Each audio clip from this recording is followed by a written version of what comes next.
Welcome to Two Therapists Talking. The hope for this podcast is to talk about important issues related to couples and individuals who are struggling in their lives with many different issues. I'm David Thompson, a marriage and family therapist. And I'm Sherie Christensen, marriage and family therapist. Please join us as we explore these issues together, and we hope you will learn and be enlightened along the way. Come find us at twotherapisttalking.com. Hello, and welcome back to Two Therapists Talking. I'm David. And I'm Sherie. And we are following up from our very last episode, which I think this will happen a lot, and it's a good thing. We kind of run out of time as we're talking about something that's really important to us. And so we were covering in the last episode trust discussions.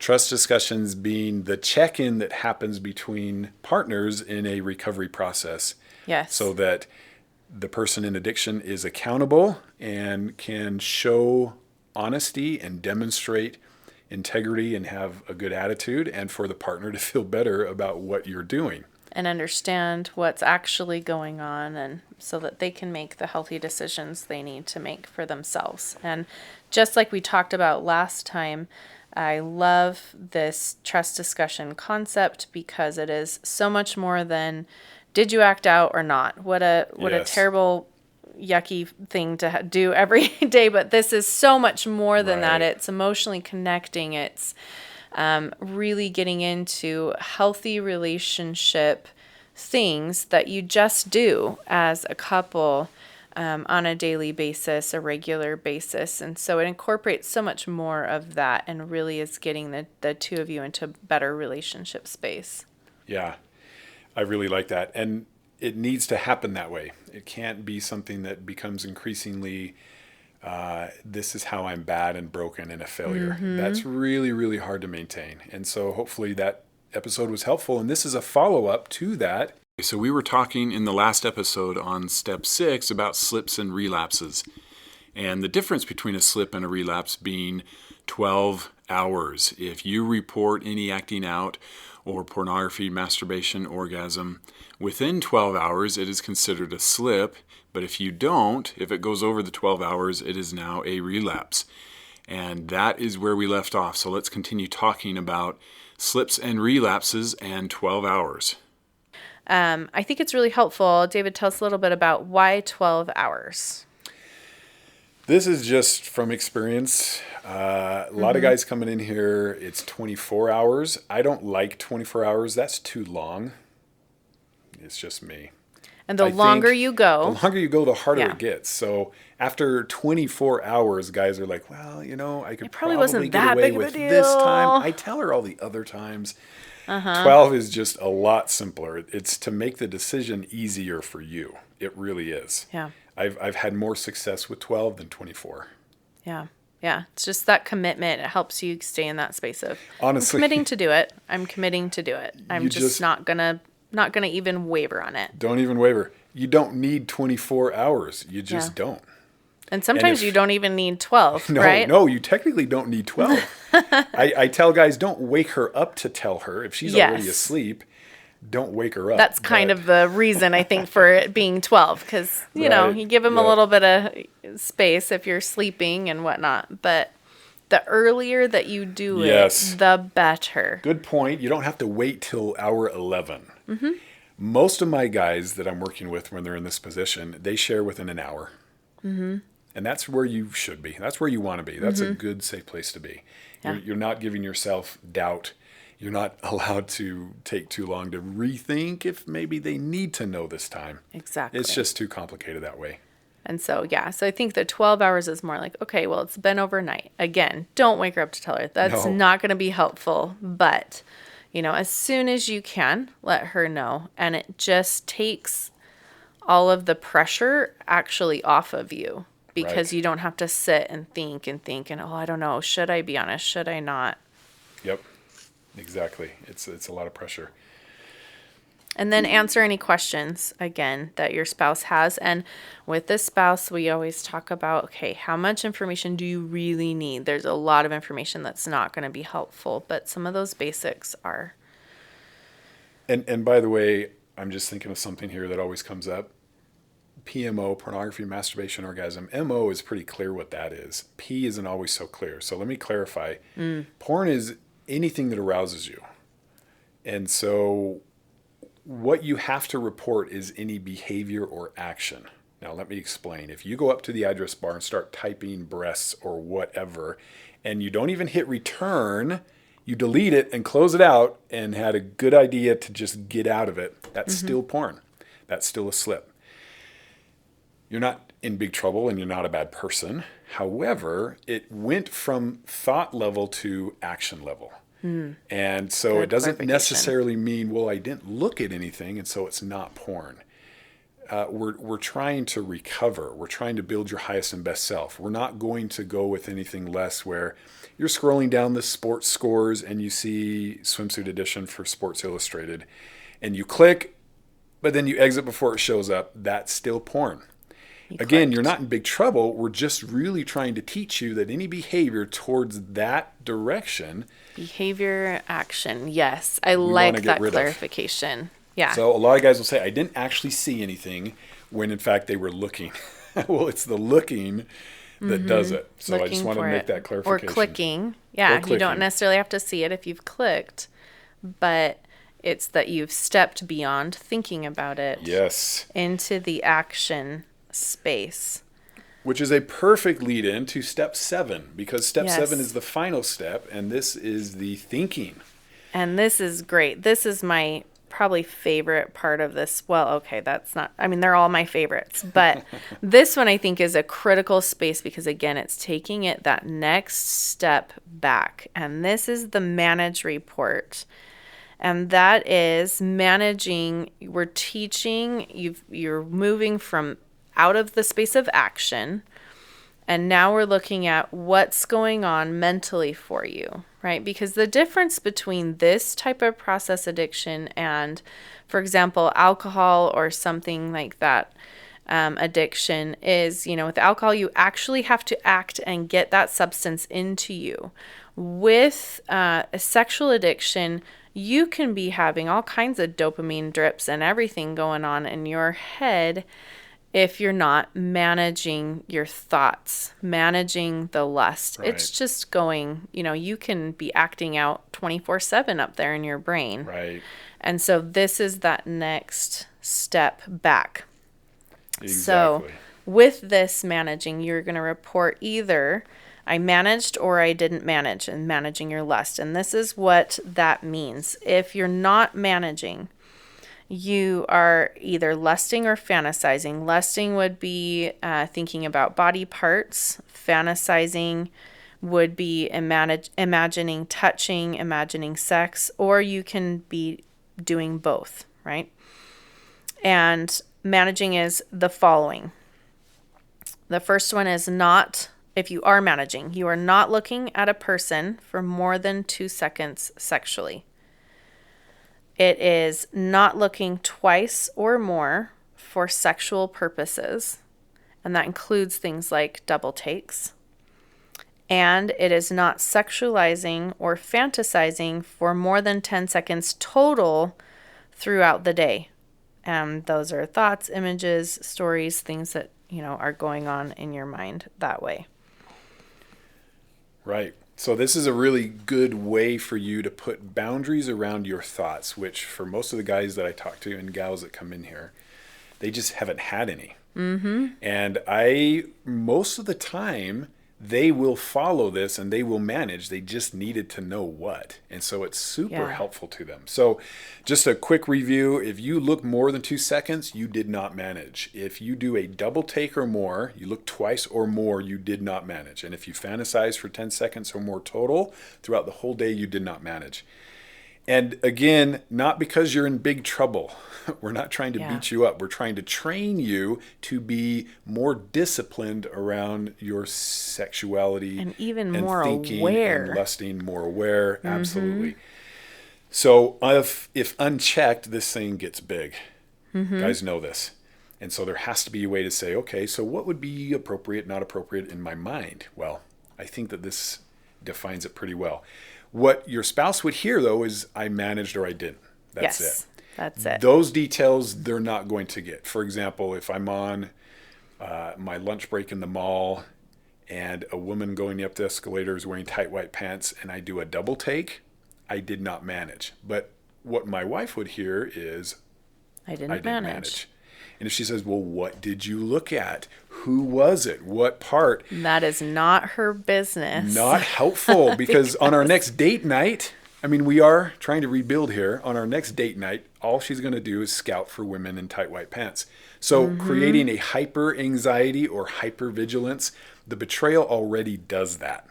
We don't need to add to that. So that's a detail that's not important. And women often struggle with this one, but I try to explain it like he's got to have room in his head to figure it out. Now, if he doesn't discipline it at the thought level and it becomes action, then you get the details. Yes. That's fair, because he had the opportunity and he couldn't. But if he's managing upstairs in his mind. Or working on managing. Yeah, the manage report makes it tricky, right? It sounds like he's not. But as long as it's not becoming action or behavior, he's actually doing okay. He's figuring it out. He's figuring it out. This processing. takes a long time. And this is, something, if you think about, like, do you like all of your thoughts on display for everyone? Do you want him to know every single thought that you were thinking about his addiction and relationship and how you feel about things? No, our minds are space for us to learn better skills, to learn that process of and figure things out. Sometimes we're not having a really great day or whatever. Yep. So that's his or hers. That's their space to go through and figure things out. Now, if they want to recover, then they're going to work on that managing space. Exactly. And it's fair that you know how they're doing up there, just not specific details. Yes. But it's totally fair to say, okay, did you manage or not today? In other words, how sexual are you becoming? And I have to add something here. The goal, by the way, is not perfect managing. That's just not possible. So if a guy comes in here, I say a guy a lot, I really mean either or, whoever's in addiction. But if a guy comes in here and he hasn't ever done anything like this before, we teach him the trust discussions, we teach him the manage report. The goal is that in 30 days, I'm pretty confident he's not managing 30 times in 30 days. The goal is that goes from 30 to 25 to 20 to 15 to 10. And I think most guys, whether there's sexual addiction or not, and this isn't an excuse, we know from scientific research, our brains are actually different. And guys notice certain things more than women do. We process things differently than women do. And most guys, sexual addiction or not, will have days out of the month that they don't manage. The goal for them, at least what I tell them, is to keep that under 5. And you can go to 0, and that would be fantastic. But I make sure the wives know that this isn't some measure of if he's in recovery or not. Yes. Well, last week he had one day he didn't manage. Yes. That's actually really good.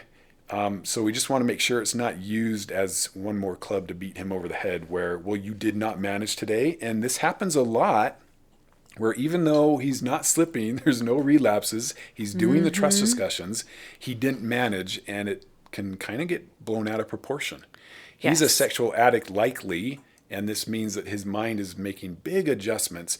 And women can be very triggering for men.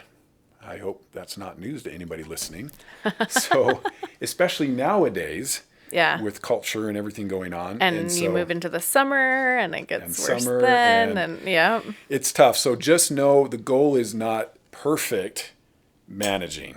But we do want there to be a lot better managing than there was before. And depending on how much there was, but the goal is definitely to be once a week or less. And if none at all that's amazing. Is happening, great. That is great. That's great. Yeah. Yes. So it is something where, yes, it is going to be a measure if, 6 months out, it's still every day, not managing. Right, exactly. Right? We need to be able to measure that, because if we're not making progress on the managing, guess what? We're not making progress in recovery, period. Right. Yeah. So it's definitely something that is not going to be a perfect all the time, every day for the rest of your life you're going to manage. Maybe potentially, I don't know, but it's the goal is to give some space to back it up, to be more aware of what is going on in your mind, and setting healthy boundaries mentally around that. Yep, exactly. So that covers the trust discussions. Again, as a reminder, once he or she has gone all the way through these 7 steps, you would switch roles, and now the spouse would share the first 3, And which those is are the, yes. intentions, your challenges, how you feel, emotions, and then how you feel about the relationship. So both of you are participating in this, just short term. The person struggling with addiction goes all the way through all the steps. And again, steps 5, 6, 7 can be put in a notebook if it's just a little too hard to talk about. Not that he doesn't have to share or be honest about it. Oh, no, he does. We just sometimes need to avoid. And honestly, talking to the wives I've talked to, you will have days where you just don't want to think about it. You don't want to hear it. You're kind of tired of the issue. And it's like, oh, trust discussions, here we go again with your problem and your addiction and your... Sometimes you just need a break. Not for him from reporting, just for you from hearing it. So that's what the notebook's for. Yes. And again, it's for 100 days of sobriety, and then things can kind of shift. But the reset is not just for slips or relapses, but it's also for the honesty report. So you reset that 100 days if there are slips and relapses, or if there's an I haven't been completely honest. Right. And I'll tell the guys doing this, hey, look, if you go 2 days or more not initiating trust discussions, they start over. Yes, if you that's can't a good be serious point too. about this process, then we'll start the 100 days you've got to be absolutely committed, and don't be that guy who drags his feet, and his wife is sweating. Is he even acting out? I have no idea where he's at because he's not sharing with me. And he's not acting out. It's just hard for him to do the trust discussions. I'm going to have to talk emotions. I'm going to have to, so I'm just not doing anything. And now she's worried and going to worst case scenario. Too hard. So let's keep this consistent. Yeah. So it's sobriety or not initiating trust discussions for 2 or more days. Yeah, if you so just stop doing them, you're starting over. 100 days of sobriety and or 100 days of being consistent for those 100 days with, whichever one ends up being longer. Yeah, some guys are sober when they start this, and I say you do 100 days anyway. At the end of that 100 days, if you're still sober, congratulations. This will go to steps 1, 2, 3. So. And let's talk for just a second about the 100 days. Why 100 days? I initially did 90 because we know from brain research that after 90 days, the brain has reset a lot of the chemical imbalances caused by addiction. Right. And this could be another episode, honestly, but we'll do another episode on it too, for sure. But addiction causes brain damage. Yeah. You would be surprised what addiction can do to your brain. And so the brain has to heal. Dopamine levels have to return to normal. All sorts of things have to happen. And so 90 days is just a good reset. That's I say the 100 because it's even. Yes. Yeah, it's the beginning. It gives you that little extra space, know. And that's what I'll tell clients is if you're acting out every 2.5 months, there's still a problem. Right. Your brain definitely. still hasn't been able to reset. And especially like Sherie talked about, if you're still lusting, you're still fantasizing, maybe you're not acting out, but you're still feeding that thing. And it's not going anywhere. So with the managed report, with boundaries, hopefully this is a shift from what you've done before. We want to talk a little bit more about bottom lines, which was step 5 from last episode. And also consequences. We wanted to talk more about that, and there's just a lot of time that we could put towards consequences, because if some of these things happen in the trust discussions, there has to be consequences. So we're going to talk about what that is and what it means, but following up from step 5, so there were 7 steps in the trust discussions, and step 5 is a bottom lines report.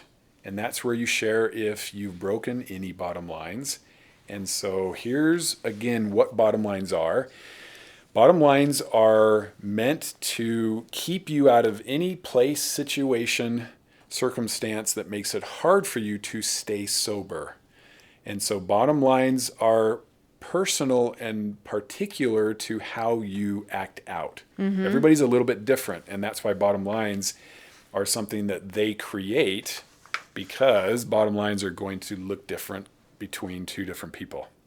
Often they're going to look different. So for example, a bottom line is going to keep you out of a situation where it's hard for you to stay sober. Taking your phone in the bathroom alone is a common one. Browsing the internet alone is another common one. Late night kinds of things, like I'm working, I have this big project, and I'm over somewhere in another room on the computer working on my project at like midnight, 1 a.m. That's another one. These are all things that put us in a position to fail. And it can be very hard, especially if we're already stressed, worn out, tired. We don't want to do that. So part of this trust discussion process is the person in addiction will identify, and with their spouse's help, that's great, situations that are hard for them. Yeah. And then you write these down. So no internet alone, no electronics past 8 o'clock. If you miss dailies or something that you've already set up as an important part of your recovery process for maybe 2 days or more in a row, that would be breaking a bottom line. Because again, could be, yes, you're not being very safe. Anything that makes it so you're not very safe, that's what we're trying to avoid. Yeah. So maybe there's an app that you commonly use to act out or reach out to other people. Maybe that goes away. Just thinking through, again, we talked about in the last episode, those rituals, those patterns, kind of bringing them out of the subconscious, looking at, okay, where do I normally have problems? What are my thought processes? How do I get here? And then putting bottom lines around. And these can even be around things around your health, like something around maybe not getting enough sleep regularly. That could be something that ends up becoming a big problem for you. So right. You don't want to have a million of these. No. The biggies.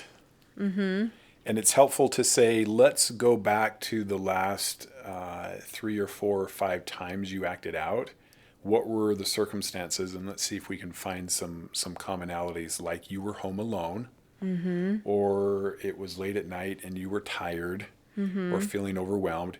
We're looking for those sorts of things so that we can guard against them. And it helps to go back to the last couple times that this has happened. Yeah. So those are ones you're going to go ahead and write down and then report in that bottom line reporting.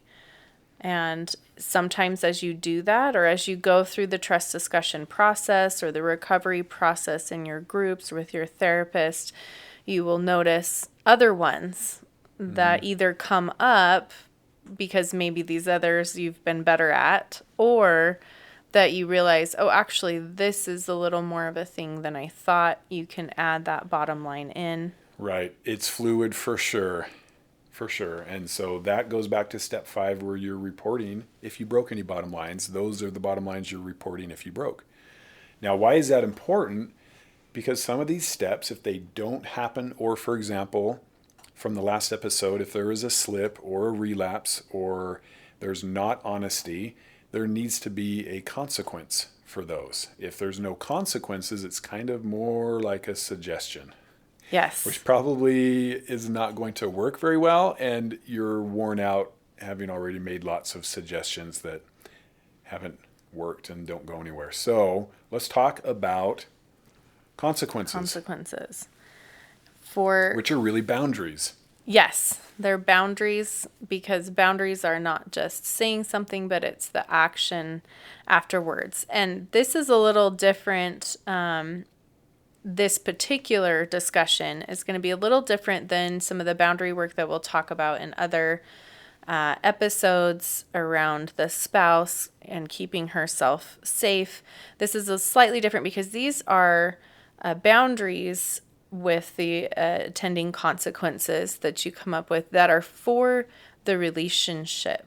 And so it's going to be a joint effort. This section is going to be a joint effort.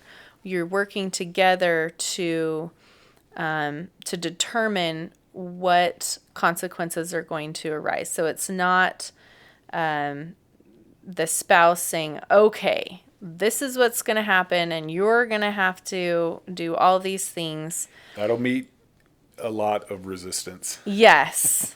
And isn't as helpful. It's a joint effort to say, okay, how can we work on this together and what types of things can we put into place here? It's not, we'll talk about this in future episodes. Boundaries are not punishments. They're not trying to coerce the other person or make them do something. It is simply to to have some accountability, to hold others accountable. And in this sense, you're both working on that together to decide how will it best work to hold the betrayed or the betrayer accountable, or the addict. Right. So that's kind of what we're looking at as we're going into this step. So it's just a real accountability that has to be there. Again, suggestions won't work very well. So when we think about consequences, the first couple of steps are sharing, and then the last steps are more reporting. And among the things that the addict is reporting is whether there was a slip or a relapse or a broken bottom line, or if they managed or if they didn't manage. And again, that's step 7, referring to your thoughts, referring to lusting. So we create consequences for all of those. We create consequences for the broken bottom lines, for not managing, for slips, for relapses. And again, the difference there is 12 hours. That's the difference if it's a slip or a relapse. And I add, if there has been little to no progress. Yes. I've learned doing this that things can just kind of be going well in terms of like the trust discussions, but really there's not much happening. Yeah. And so I put that in there just as a reminder, we got to keep moving here. So let's talk a little bit about some ideas for consequences, because this can be a little bit tricky. Mm-hmm. Traditionally, it tends to be more of, I'm the person who's been betrayed and I'm hurting and I'm angry. And so I want the consequence to be something that kind of, for lack of a better way, beats them up. Yeah, punishes them, makes them change, suffer, makes them realize that they need to do something different so I can feel better. And frankly, if you take that just at its very baseline, that's actually manipulative, right? I'm going to make you feel this way so that you will do something different so that I will feel okay. And so we definitely want to stay out of that space, because that is sort of at the opposite end of what we're trying to accomplish. A boundary is sort of the opposite end of that manipulative space. So what you're looking for is trying to create safety, maintain integrity, and have that accountability. Right. Really good point. And that's a good measure if you're in a good place. And ideally, so what I'll often say is think about the consequences together on like a date night, when it's not right after one of these has been broken, but rather you're both in a good place and you can talk about it a little more logically, a little more reasonably, but you have it decided ahead of time so that there's no, in the moment of upset and anger and distress, saying, well, then you're going to have to, and again, it's more a reaction. Mm-hmm. So we want to try to avoid that. So here are some ideas. I know you're thinking, okay, I've heard about this. Now, what are some good consequences? I hear this all the time. And so I hope this is helpful. And again, I want you to conceptualize a consequence in this case as something that connects. We want them to feel connected. We want them to feel benefited in some way. We don't want them simply to feel like they're bad and broken. Now, and again, since you're both working on it, you can also say, as you're considering consequences for yourself, consider something that is going to be connecting to me. Yes. Connecting to their higher power, themselves, to you as their spouse. Some form of connection is a good consequence.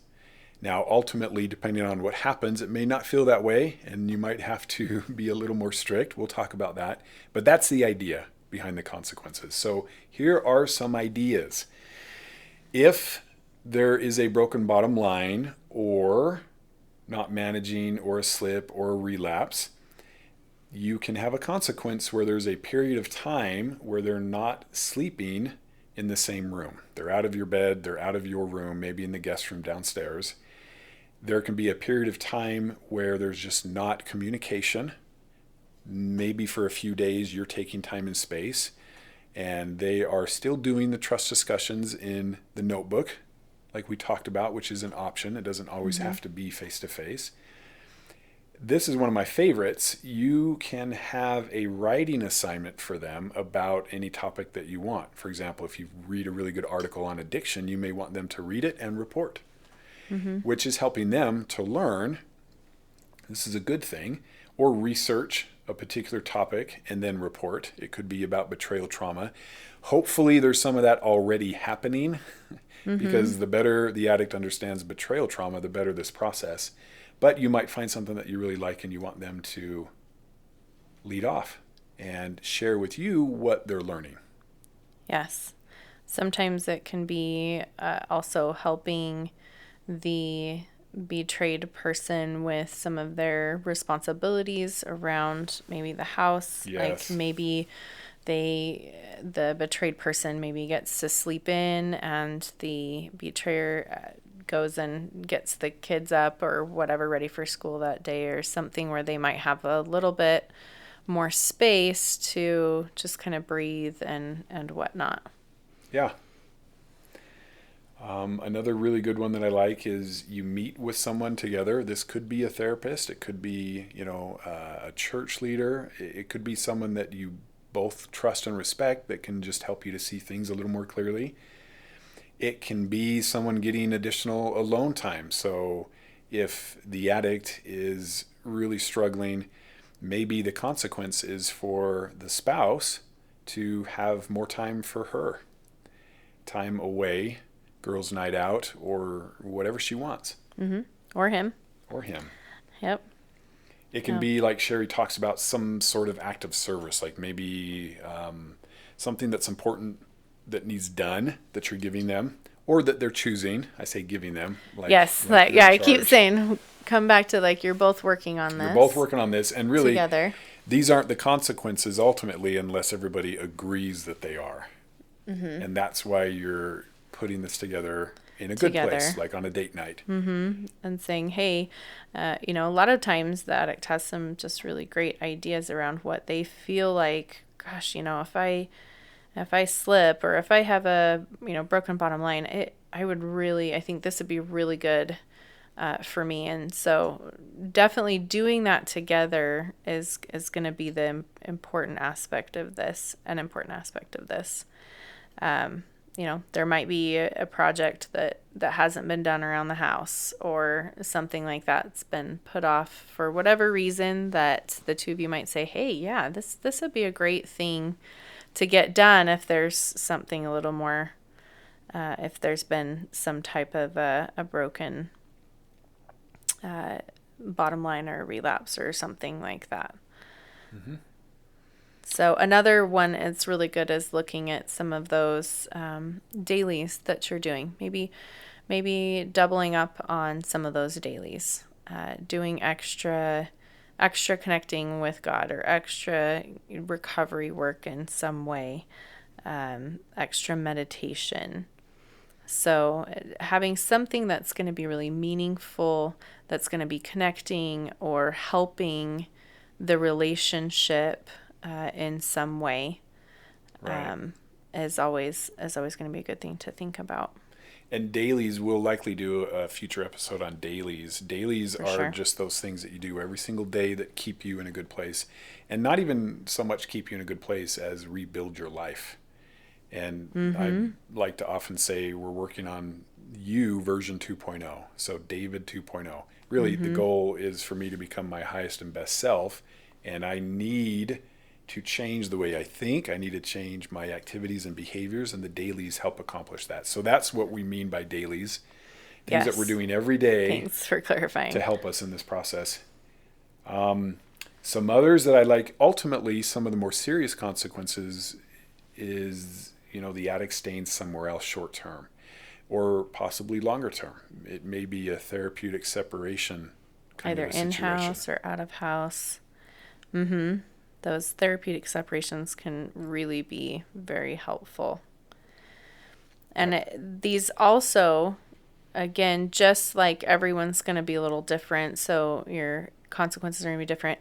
We're just giving you a tiny little spattering of options. Really, there are so many things out there that you can choose. And I think one of the reasons why we just give you a couple of these is it's so easy to get in that very narrow-minded space. And I think we talked about that in the episode when we were talking about the steps to recovery for the betrayed partner.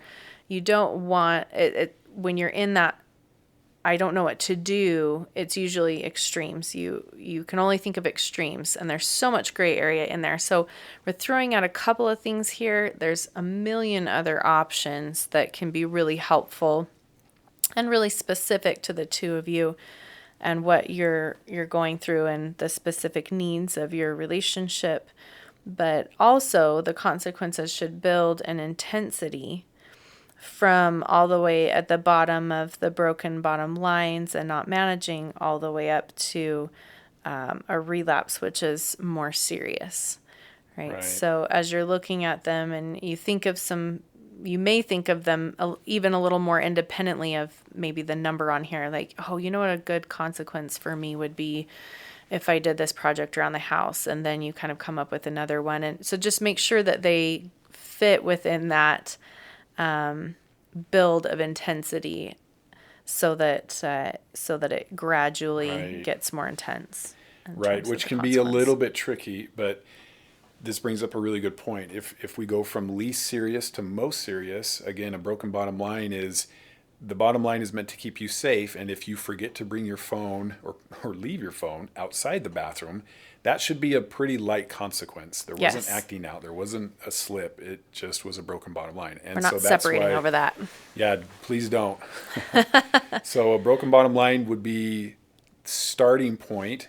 Next to that, what I usually do is if there's 3 days in a row of not managing, 2, I think can be a little bit much for someone who doesn't manage by these standards every day and has every day for months and years and possibly decades. And so what I will say is, they need to be more aware. However, if it's 2 days in a row, kind of heavy, let's go 3 days in a row. Yeah. But that is subject to the two of you figuring this out. I just usually recommend 3 days or more of not managing, then there's a consequence. And again, a less serious one, because it did not mean, that they acted out or that anything turned into behavior. They're just still learning to discipline their thoughts. Yeah. And that, again, can start to shift over time, because if you have, for example, someone who's been who actually is managing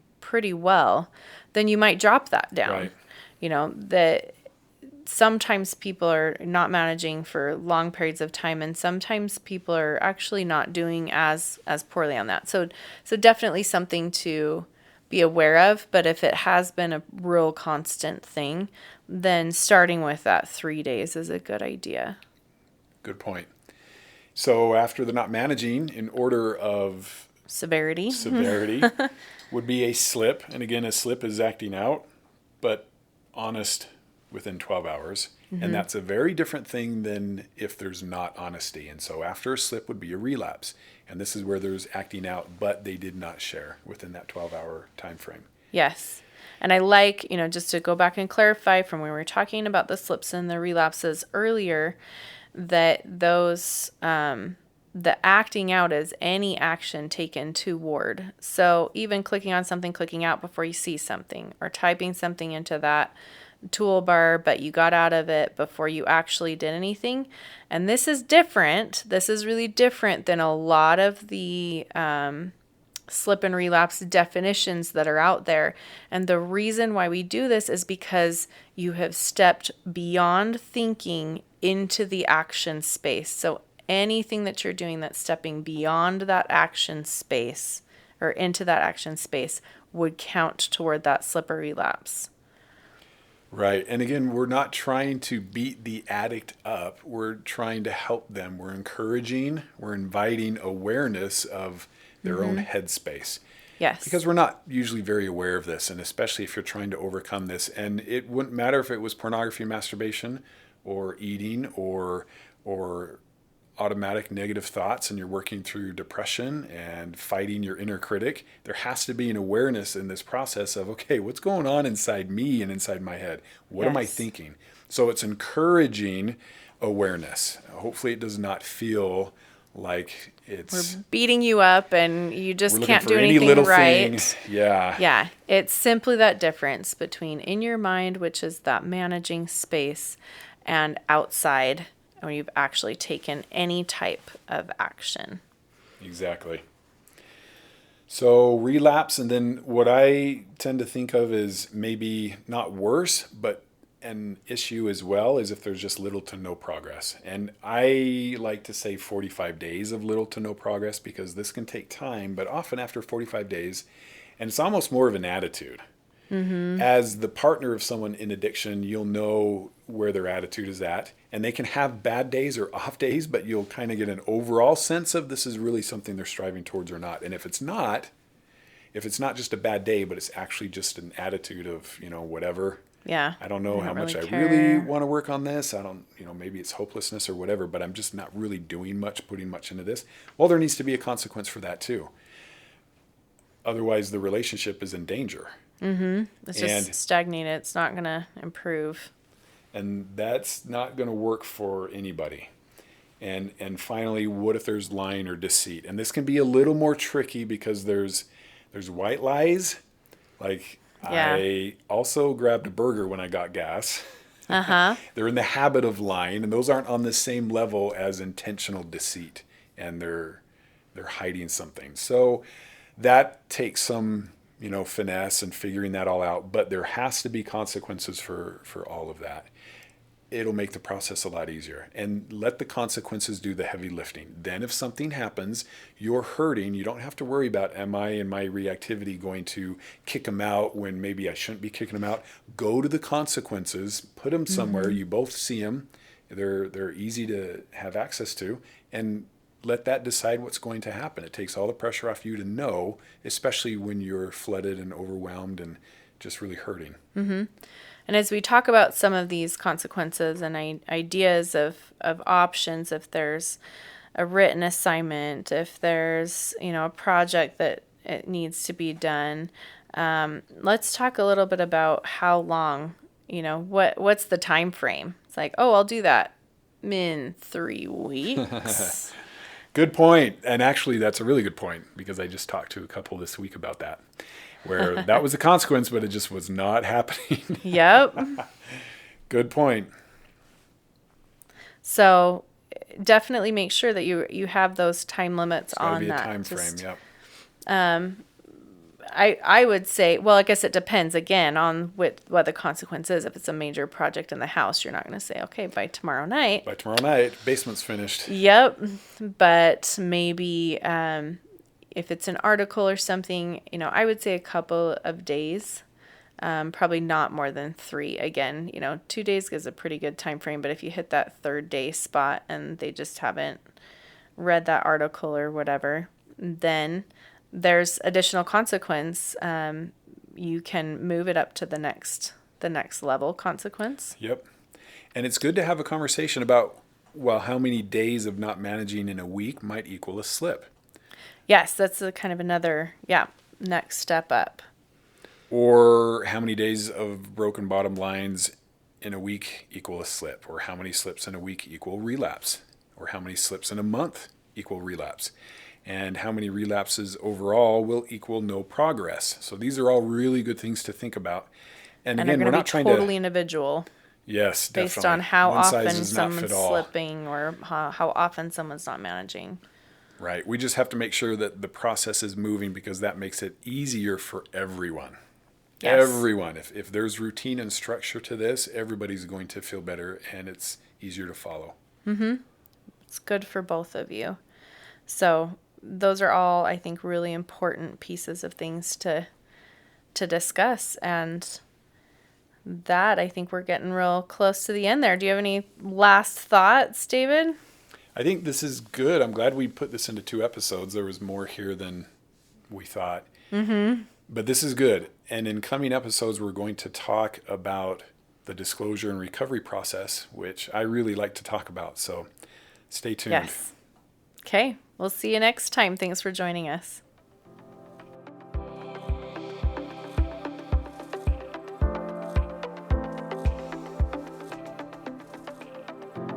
Thank you for listening to Two Therapists Talking. We look forward to sharing more conversations with you. Connect with us at twotherapisttalking.com or email podcast@twotherapisttalking.com.